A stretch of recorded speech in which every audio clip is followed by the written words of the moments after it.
السلام عليكم ورحمة الله وبركاته. كسر دوادا دبل تي في ويدي سو قدبنا يريوين كأي حكمتها فصيرات دودا يعني دبل تي في واحد كلا صعندهم طبعا عدو يبوينا كرر هذا يعني أنا ندين سو قدبنا إنه فصيرات الريوين كصحراء إيو حكمتها الصومالي ده أنت بدل سيدا ما هي حكمتها كله إنه ندين فصيرة إنه أيام ندين سو قدبنا دونا دور يبوينا كرر هذا رياضة barnaamijkeena maanta waxaan ku soo qaadanaynaa riyada ilkaha qofka markuu ku riyoodo ilkaha iyo noocyadooda kala duwan ilig dhacaya ilig maaragtay ama qof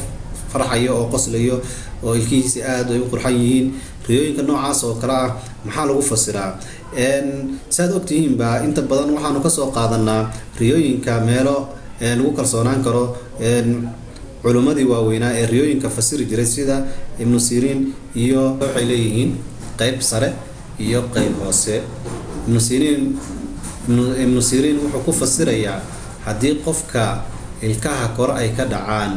oo soo ilkaha kor ay ka dhacayaan uu ku riyoodo taasi waxay ku tusinaysaa buu leeyahay ibnu Sirin. marka wuxuu leeyahay qofkaasi xaaladiisa markay sidaas tahay waxay u dhowdahay qofkaasi qof qaraabo oo u dhow inuu dhimanayo oo dhibaato ay ku soo wajahan tahay ayuu riyooyinka noocaas oo kala ah ayuu ku fasiray imaamkaas. waxaa kale oo jira marka riyooyin ayaguna sidoo kale haddii qofka ay ka dhacaan ilkaha hoose oo kale ibnu Sirin wuxuu ku fasirayaa waxaa dhici kara in aad leedahay cadowgaasna adiga uu ku dhibaateynayo ama adiga aad dhibaateynaysid qof cadow oo xun ayaa kugu xiriira qofkaasna adiga waad iska dhicinaysaa ama asaga ayaa marka dhibaato ku geysanaya ayuu leeyahay. sidoo kale